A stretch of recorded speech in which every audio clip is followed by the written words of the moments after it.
All right. Hello, everyone, and welcome back. If international relations is your thing and you're gearing up for the UPSC exam, there are some landmark events that you just have to have a solid grasp on. And the 2009 Copenhagen Summit? Well, that's definitely one of them. So today, we're going deep on why this gathering, which was supposed to be like the big turning point in global climate action, forging that next big climate deal, is actually often seen as kind of a staple on the world stage. Yeah, it might seem a little bit odd at first glance that something as huge as Copenhagen think about it, 163 countries and over 100 world leaders all in one place. Even big names like Obama and China's premier were there. How could that be considered a failure? But when we kind of peel back the layers and really look at the Copenhagen Accord itself and what was happening in the world at the time, it really reveals, I think, a lot about how complicated international relations are, especially when it comes to something as global as environmental policy. Okay, so let's break it down. What exactly were the big pieces of this accord that everyone was working towards? Well, on the surface at least, the Accord seemed to be addressing some of the most crucial aspects of climate change. Like, it set that target of keeping global temperature rise to below 2 degrees Celsius above pre-industrial levels. And it acknowledged that developed countries needed to step up and provide financial aid to developing nations to help them, reduce emissions and adapt to the impacts of climate change.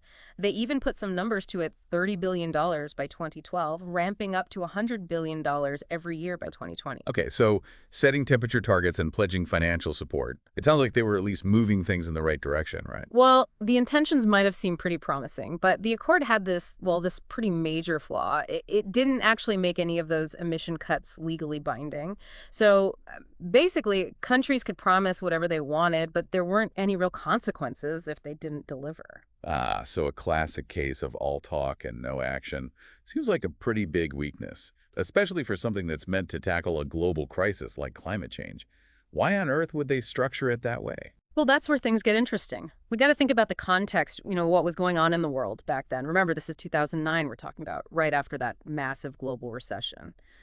So governments were super hesitant to commit to anything that might, cost them a lot of money, especially when their economies were still in a fragile state. Makes sense. It's a perfect example of how real-world economics can really affect how willing a country is to take action on environmental issues, something I'm sure those UPSC examiners would love for you to point out. Oh, absolutely. And then you also have to factor in the whole power dynamics situation. You have these established powers like the US and then these up and coming economies, especially China, all kind of vying for influence on the global stage and trying to get everyone on the same page when each country is trying to protect its own interests. Even when they're facing a shared threat like climate change, well, that's a massive undertaking. So even with this shared goal, it sounds like that clash of national interests and the whole global power play ultimately just kind of torpedoed any chance of a truly effective agreement, huh? Exactly. Copenhagen really drives home the point that climate negotiations are incredibly complex.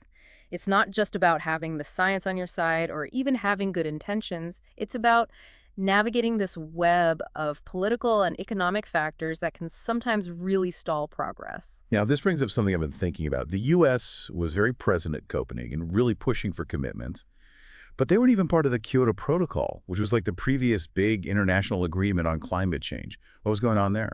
Yeah, you're right. The U.S.'s position at Copenhagen actually reflects a pretty noticeable shift in their approach to climate policy. Under Obama, they were moving away from being on the outside looking in and started actively proposing emission cuts, which showed a new willingness to participate in the global effort.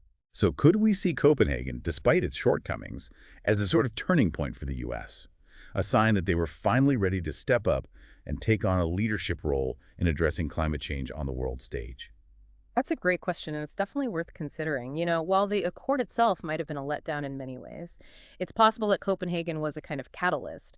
Maybe it brought developing economies more into the conversation about cutting emissions and encouraged a more active stance from the U.S., which, as you know, holds a lot of sway in international affairs. That's a really interesting way to look at it.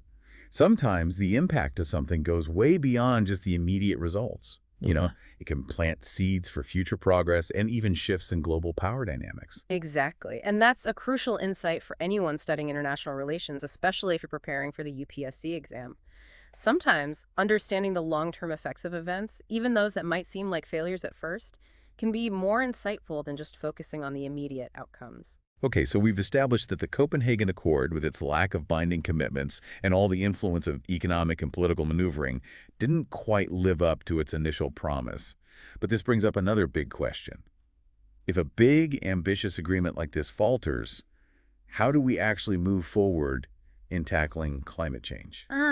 That's the million-dollar question, isn't it? And it's actually at the heart of a major debate within the environmental movement, a debate that often pops up in international relations discussions.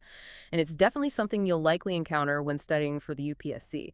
We're talking about two very different schools of thought, the radical approach and the pragmatic approach. Ooh, sounds like a philosophical showdown. Tell me more.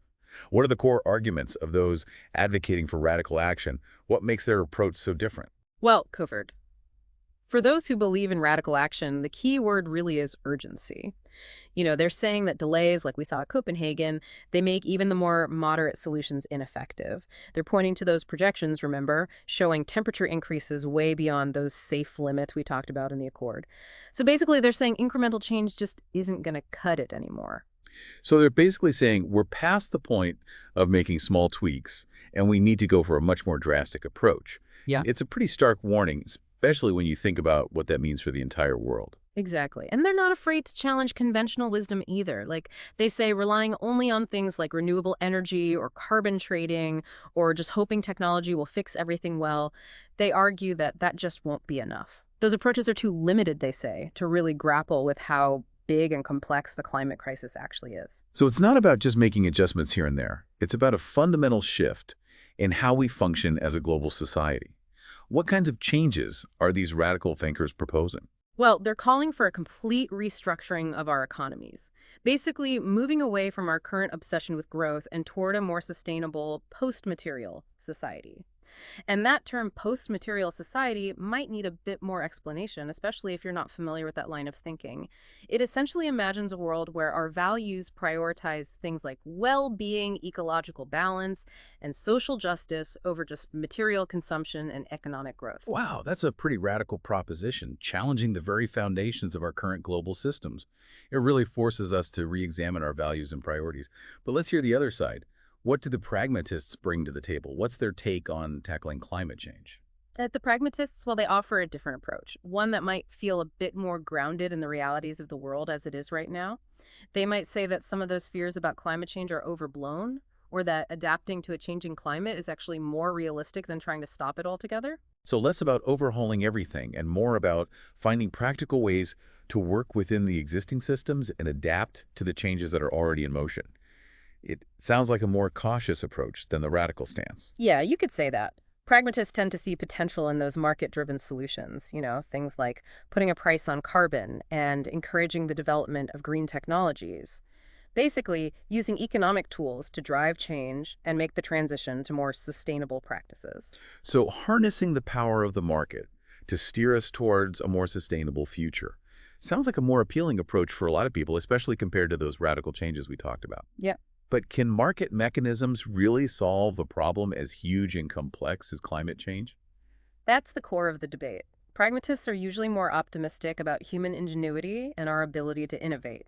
They believe we can actually invent our way out of this problem with breakthroughs in things like renewable energy, carbon capture technology, and even designing carbon-neutral cities. So it's a belief in technological advancements and human ingenuity as the key to navigating the climate crisis. Yeah, exactly. They see those advancements being showcased at Copenhagen, even if they were limited, as signs that we're moving in the right direction. They argue that we need to really invest in research and development and scale up the technologies we already have to lessen the worst impacts of climate change. This is fascinating. It really shows how even within something like the environmental movement, there are so many different schools of thought on how to move forward. It's a really valuable insight for anyone studying international relations since these debates directly shape policy decisions and international agreements. Absolutely. And understanding these contrasting viewpoints, their strengths and weaknesses, and how they play out in the real world, that's crucial for anyone tackling the UPSC exam. Remember, we're not just talking about abstract ideas here. These have real-world consequences for how countries address climate change globally. Okay, so we've analyzed the shortcomings of the Copenhagen Accord, dove into the power dynamics that were at play, and explored these two contrasting approaches to climate action. But let's bring it back to our listener, the aspiring diplomat prepping for the UPSC. Why should they care about this event all the way back in 2009? What are the key takeaways here? Well, Copenhagen is a great case study in how complicated international relations can be. It shows just how tough it is to get global agreement on something as controversial as climate change. And we see how domestic politics intertwine with international commitments and the big roles that both established and emerging powers play on the world stage. It's like a real-life example of everything you learn in international relations textbooks brought to life, showcasing all those complex dynamics that influence global decision-making. Definitely a must-understand for anyone who wants to work in diplomacy and international affairs. Exactly. It's like a reminder that these international agreements, they're not just about setting big goals and hopes. They're about taking concrete action and having ways to actually implement and enforce them. And as we saw with Copenhagen, securing those mechanisms when you've got all these competing interests, well, it's a pretty big hurdle to overcome. Yeah, it's a big lesson for any aspiring diplomat. The details really matter. And figuring out how to navigate those details, the ins and outs of negotiation and compromise, well, that's essential if you want to make real progress on the global stage. Absolutely. Copenhagen also really highlights that debate we were talking about between radical change and those more pragmatic solutions, which is central to understanding global environmental policy.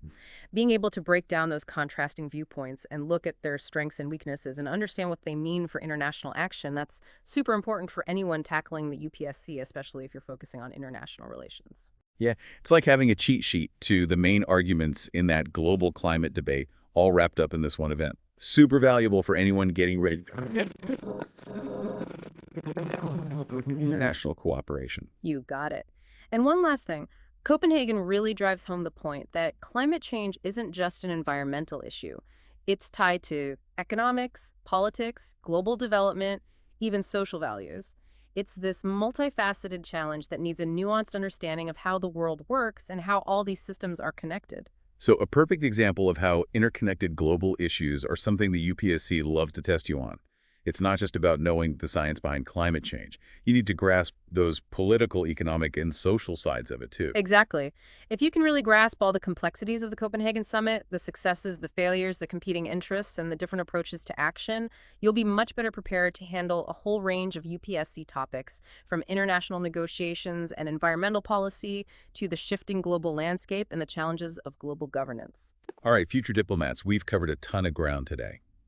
We've dissected the Copenhagen Accord, explored what shaped the outcome, and analyzed those contrasting approaches to climate action that emerged from it. But before we wrap up, we want to leave you with one final question. What do you think? Yes, after hearing all of this, the successes and failures, the power dynamics, the different perspectives, where do you stand on all of this? Do you lean more towards radical change, believing that we need a complete overhaul of the system to really tackle the climate crisis? Or do you see potential in those market-driven solutions and human ingenuity to steer us towards a more sustainable path? There's no right or wrong answer here, but really reflecting on this question is so important as you continue your UPSC journey. Understanding your own perspective on these complex issues will help you analyze events, formulate arguments, and navigate those tricky waters of international relations with more clarity and conviction. Hey, you never know. You might even see this very question on the exam itself. Those UPSC examiners love to test your critical thinking and see how well you can engage with these complex global issues. Absolutely. The more you wrestle with these questions, the better prepared you'll be not only for the exam, but for a future career navigating the complexities of international relations and shaping a more sustainable future for everyone. We really hope this deep dive into the Copenhagen Accord has given you some valuable insights and a deeper understanding of the challenges and opportunities we face in global climate action. If you found this episode helpful, be sure to like, subscribe, and share it with your fellow UPSC aspirants. And don't forget to check out our other episodes covering a wide range of topics relevant to the exam. We're here to help you on your path to becoming those future diplomats and global changemakers. Until next time, keep learning, keep asking those tough questions, and keep striving to make a difference in the world.